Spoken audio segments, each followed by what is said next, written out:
In this second in this video, we're going to create an attack ability for our player that we already have set up. So you'll be able to attack anything and destroy it, right? And then there will be an animation that will be played so you get that visual feedback. Cool. So we're going to start off by creating the animation. So I'm going to go into the art folder where I already have some animations and an animator set up. We're going to create and find animation. Cool. I'm going to call it attack. And if you double click it, you can open it up. Cool, and here this is the dope sheet where the animation is stored and edited. So we can go. We have assets already. So if you go into the within the art folder, in the warrior folder, and then individual sprites, there's one that's labeled attack, and you have all these this whole attack animation. So I'm gonna select all these and drag them in to the animation sheet. But you'll notice that it's not working. So there's a specific process we need to go through, and Unity kind of makes it kind of confusing.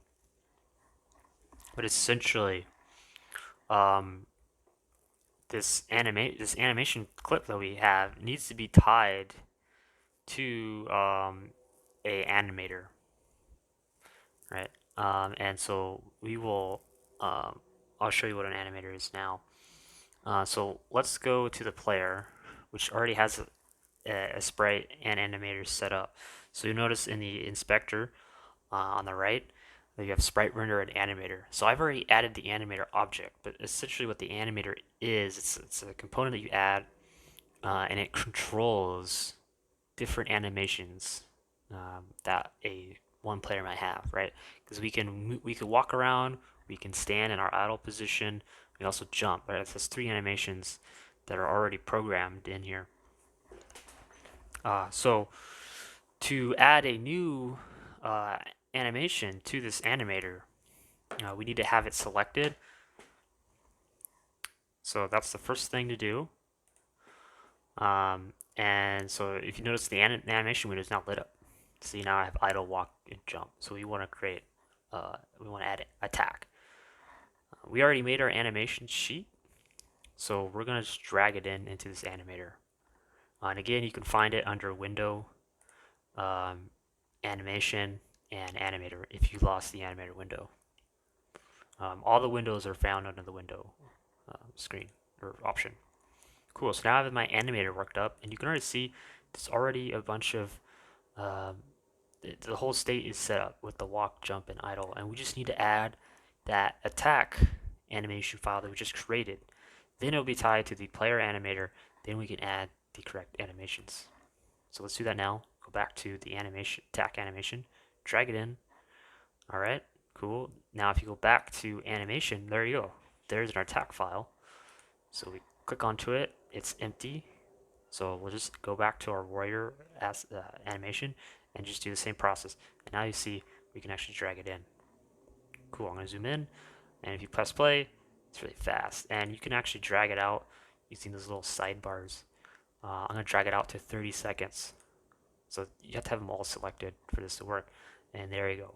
Now we just need to set up the actual animation. So first I'm creating a transition from any state to attack.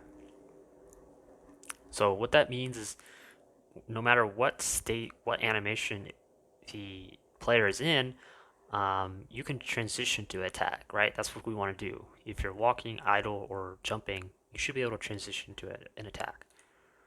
Okay, and I'm going to click the transition, and I'm going to go into settings, and we're going to change the settings. We're going to set the transition duration to 0, and that's pretty much it for that.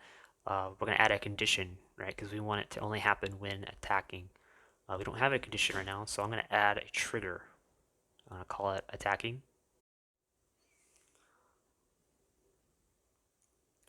Great, now that we have a trigger, we can go into conditions and add the attacking. So what that does is basically it's a trigger, so in the code will activate it.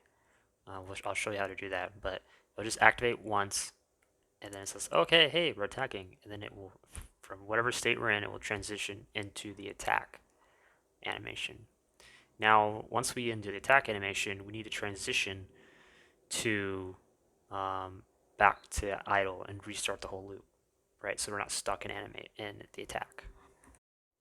So I'm going to repeat the process I did for the transition. So right click attack and make it a transition to idle.